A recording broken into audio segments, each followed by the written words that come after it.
پھر گھمسان کی لڑائی چھڑ گئی، بہت سے یہودی مارے گئے، جس سے ان کے حوصلے پست ہو گئے اور وہ اپنے مورچے چھوڑ کر بھاگ نکلے۔ مسلمانوں نے ان کا پیچھا کیا اور بزور قلعے میں داخل ہو گئے۔ یہود اس قلعے سے بھاگ کر حصن الصاب میں مورچہ بند ہو گئے۔ ادھر مسلمانوں کو قلعہ حصن نائم میں بہت سا غلہ، کھجوریں اور اسلحہ ملا۔ اس کے بعد مسلمانوں نے سیدنا حباب بن منذر رضی اللہ عنہ کی قیادت میں حصن صاب کا محاصرہ کر لیا۔ یہ محاصرہ 3 دن جاری رہا۔ تیسرے دن رسول اللہ صلی اللہ علیہ وسلم نے فتح اور غنیمت کی دعا فرمائی، پھر مسلمانوں کو حملے کی دعوت دی۔ مسلمانوں نے شدت کا حملہ کیا۔ پہلے مقابلے کے لیے للکارا گیا، پھر گھمسان کی لڑائی شروع ہوئی۔ یہ لڑائی یہود کی شکست پر ختم ہوئی اور مسلمانوں نے سورج ڈوبنے سے پہلے قلعہ فتح کر لیا۔ غنیمت میں بہت سا غلہ ہاتھ آیا۔ اس طرح یہ مسلمانوں کے لیے سب سے کارآمد قلعہ ثابت ہوا۔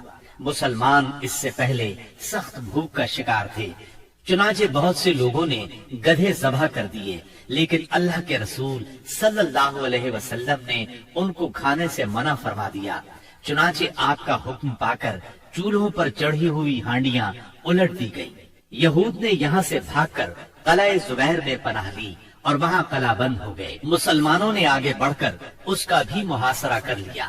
چوتھے دن ایک یہودی نے آ کر پانی کی بعض نالیوں کی نشاندہی کر دی۔ ان سے یہود پانی پیا کرتے تھے، چنانچہ مسلمانوں نے یہ نالیاں کاٹ دی۔ اس پر یہود نے باہر نکل کر سخت لڑائی کی، لیکن شکست کھا کر شک کی طرف پسپا ہو گئے اور حصن ابی میں قلعہ بند ہو گئے۔ مسلمانوں نے ان کا تعاقب کیا اور وہاں بھی ان کا محاصرہ کر لیا، چنانچہ وہ نہایت سخت لڑائی کے لیے تیار ہو کر نکلے۔ ان کے ایک بہادر نے نکل کر مقابلے کی دعوت دی اور مارا گیا، پھر دوسرا نکلا اور وہ بھی مارا گیا۔ اسے سیدنا ابو دجانہ سماک بن خراشان ساری رضی اللہ عنہ نے قتل کیا، اور اسے قتل کرتے ہی وہ تیزی سے قلعے میں جا گھسے۔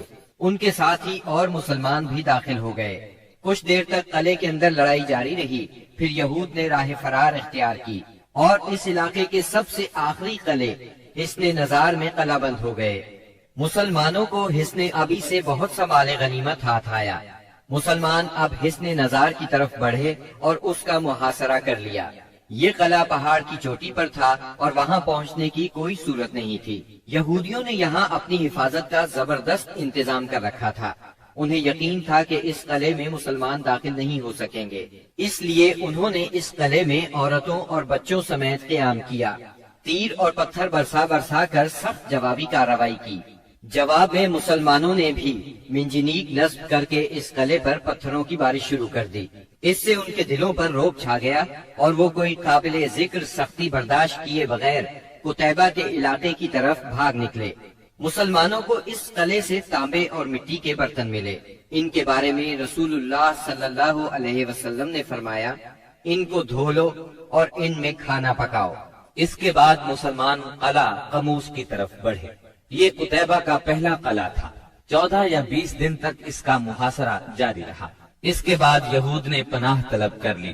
یہ بھی کہا جاتا ہے کہ انہوں نے پناہ طلب نہیں کی تھی، مسلمانوں نے لڑ کر فتح کیا اور یہود باقی 2 قلعوں وطیح اور سلالم کی طرف بھاگے۔ لیکن جب مسلمانوں نے ان کے محاصرے کے لیے پیش قدمی کی تو یہود نے اس شرط پر امان طلب کر لی کہ وہ عورتوں اور بچوں سمیت خیبر کی سرزمین سے جلا وطن ہو جائیں گے۔ رسول اللہ صلی اللہ علیہ وسلم نے یہ شرط مان لی اور آپ نے یہ بھی اجازت دی کہ سونے، چاندی، گھوڑے اور ہتھیاروں کے علاوہ وہ اپنی سواریوں پر جو کچھ اور جتنا کچھ لاد سکتے ہیں لے جائیں، اور اگر کچھ چھپایا تو ذمہ ختم سمجھا جائے گا۔ اس کے بعد انہوں نے باقی 3 قلعے مسلمانوں کے حوالے کر دیے۔ مسلمانوں کو 100 زرہیں، 400 تلواریں، 1000 نیزے اور 500 عربی کمانیں ہاتھ آئیں۔ ان چیزوں کے علاوہ تورات کے کچھ صحیفے بھی ملے، لیکن یہ مانگنے والوں کو واپس دے دیے گئے۔ کنانہ ابن ابل حقیق اور اس کے بھائی نے بدعہدی کی اور بہت سا سونا چاندی اور جواہرات چھپا دیے، لہٰذا ان سے ذمہ ختم ہو گیا اور بدعہدی کی سزا میں ان دونوں کو قتل کر دیا گیا۔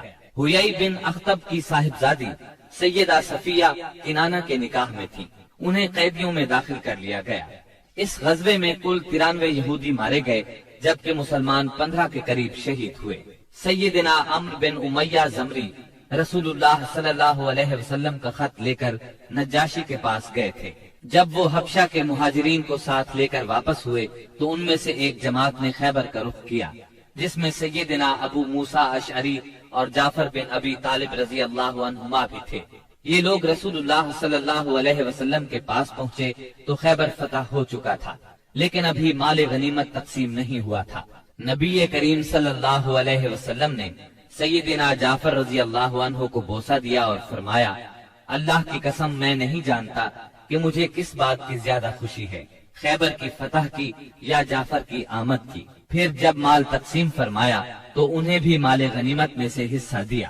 سیدہ صفیہ بنت حیی بن اخطب کو جب قیدیوں میں شامل کیا گیا تو انہیں رسول اللہ صلی اللہ علیہ وسلم کی اجازت سے دحیہ بن خلیفہ کلبی رضی اللہ عنہ نے لے لیا، لیکن صحابہ کرام نے آ کر عرض کیا، اے اللہ کے رسول صلی اللہ علیہ وسلم، صفیہ صرف آپ کے شایان شان ہیں، وہ بنو قریظہ اور بنو نذیر کی سردار ہیں۔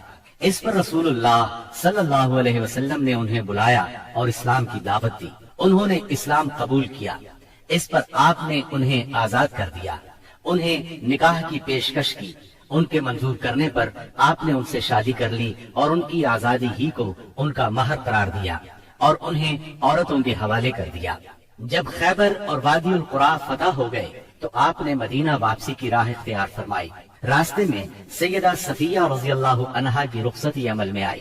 دوسری صبح آپ نے کھجور، گھی اور پنیر کا ولیمہ کھلایا اور 3 روز شب عروسی کے دور پر ان کے ساتھ قیام فرمایا، پھر روانہ ہوئے۔ خیبر سے مدینہ آ کر رسول اللہ صلی اللہ علیہ وسلم مطمئن ہو گئے تھے کہ اطلاع ملی بنو انمار، ثعلبہ اور محارب کے بدو جمع ہو رہے ہیں۔